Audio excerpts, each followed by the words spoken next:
44 günlük müharibə təzə bitmişdi. Mənə dedilər bir uşaq var 12 yaşında, Sumqayıtda salfet satır.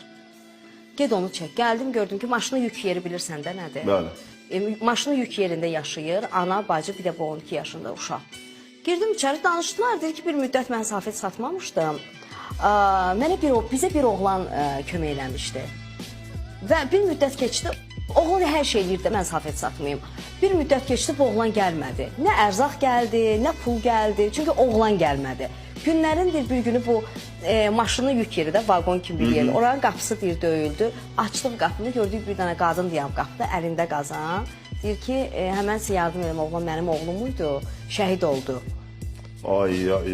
Təsəvvür edirsiniz, bu mənim yəni həyatımda heç bir zaman Şəhid Şəhriyar Quliyev. Kalemde bir sıfat yok, uykudan numar medet. Yazdıklarını bitti sandın oysa ön sözün. Bugün de çok güzel bir tribünün sesi.